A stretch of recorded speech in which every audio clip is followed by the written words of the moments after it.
कितने लोग गिरफ्तार हुए, क्या मोडस ऑपरेंडी था? दिल्ली में जो 900 अभी तक हमने जो है इस केस में 2 लोग कल गिरफ्तार किए थे और 2 लोगों को हमने आज गिरफ्तार किया है। टोटल मिला के 4 लोगों को हमने गिरफ्तार किया है। तो इस केस में 11 नवंबर को हमें एक टिप मिला था। उस टिप के बेस पे हमने एक छोटा कुरियर कंपनी है, वहां से 1 केजी के आसपास कोकेन जो है हमने पहले सीज किया था और उसी को हम लगातार फॉलो कर रहे थे। फॉलो करते करते हमें जो है इंफॉर्मेशन मिली ड्यूरिंग द इन्वेस्टिगेशन एंड जो एक घर में हमें जाके लगभग 73 पैकेट्स वहां से मिले, जिसमें कि more than 81.5 KG cocaine was recovered. Sir, 4 लोग गिरफ्तार हो चुके, क्या है इनका बैकग्राउंड, क्या है और इनका क्या रोल क्या था इनका? अभी तक जो इन्वेस्टिगेशन में निकल के आया है कि जो 4 लोगों में से 2 लोगों का मेन रोल था वो स्टोरेज और उसको डिस्ट्रीब्यूशन करना था। यहाँ पर वो अपने पास स्टोर करके और जगह जगह उसको डिस्ट्रीब्यूट करते थे ताकि वो चला जाए जहां भी उसको जाना था। उसके अलावा एक व्यक्ति का रोल जो है वो पिछले जो पार्सल कंपनी में पार्सल बुक कराते हैं उसमें भी निकल के आया कि वो पार्सल कंपनी में जाके पार्सल को बुक कराया करता था। उनका डेस्टिनेशन क्या था कि कहाँ पर जाना था? जो क्या दिल्ली में से होना था या बाहर जाना था? दिल्ली से बाहर जाना था, कहाँ जाना था ये कुरियर? इन्वेस्टिगेशन में जो अभी तक निकल के आया है कि जो पहला एक पार्सल जो हमने 11 नवंबर को सीज किया था, it was destined for Australia. उसके अलावा हमने अगस्त मंथ में भी एक पार्सल सीज किया था, वो भी it was destined for Australia.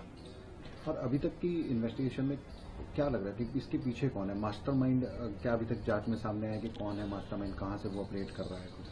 हम लोगों का इन्वेस्टिगेशन जो है वो राइट डायरेक्शन में है। हमने कुछ लोगों को ऑलरेडी आइडेंटिफाई कर लिया है और हम उन लोगों के ऊपर काम कर रहे हैं और जल्दी ही जो है उन लोगों को भी हम पकड़ेंगे जो कि इसके मेन पर्सन है और जो इसके पीछे काम कर रहे हैं सब।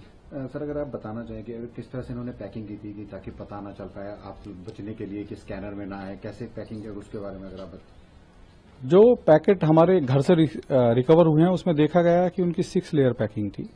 उन्होंने पहले पेपर को यूज किया, पॉलीथीन को यूज किया, उसके बाद कार्डबोर्ड को यूज किया और थर्माकोल को यूज किया। इस तरह से उन्होंने एक पक्का पैकिंग किया हुआ था जिससे कि जो है इसमें डिके भी ना हो और साथ ही साथ ये डिटेक्ट भी ना हो आसानी से। सर, ड्रग्स को लेकर मुहिम चली है, एचएम ने भी ट्वीट किया है, तो किस तरह से आप देखते हैं कि आगे भी इस पूरे ऑपरेशन में किस तरह से एक्शन होगा और कैसे? हमारे माननीय प्रधानमंत्री जी का सपना है कि 2047 तक भारत जो है वो ड्रग फ्री हो। साथ ही साथ और ऑनरेबल होम मिनिस्टर जो हैं उन्होंने जितनी भी लॉ एनफोर्समेंट एजेंसीज हैं और जितने भी कंसर्न डिपार्टमेंट हैं उनको उसी तरह से डायरेक्शन दी हुई है कि वो जो है इस सपने को पूरा करने की तरफ काम करें। तो आदरणीय डीजी जो हैं एनसीबी, उनकी भी जो सोच है वो ये है कि we should have 0 tolerance towards drug और उसी के सापेक्ष में जो है सारी यूनिट्स जो हैं एनसीबी की और जितनी भी ड्रग लॉ एनफोर्समेंट एजेंसी है वो काम कर रही हैं। तो हमारा भी उसी डायरेक्शन में एक छोटा सा प्रयास है जहां पर कि जो है हमने अभी ये सीजर किया है और इसमें हमें उम्मीद है कि इन्वेस्टिगेशन जो है वो राइट डायरेक्शन में जा रहा है और हम जल्दी ही कुछ और अरेस्ट भी इसमें करेंगे और कुछ और सीजर भी उसमें होंगे।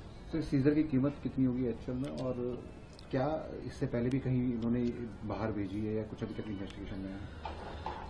जहां तक सीजर की कीमत है उसका अंदाजा लगाना तो थोड़ा मुश्किल होता है, पर जो जनरली मार्केट वैल्यू की हम बात करते हैं जब भी सीजर होता है तो उसकी मार्केट वैल्यू जो है आज की डेट में लगभग 11 से 13 करोड़ 14 करोड़ तक पर केजी कोकेन की वैल्यू मार्केट में है।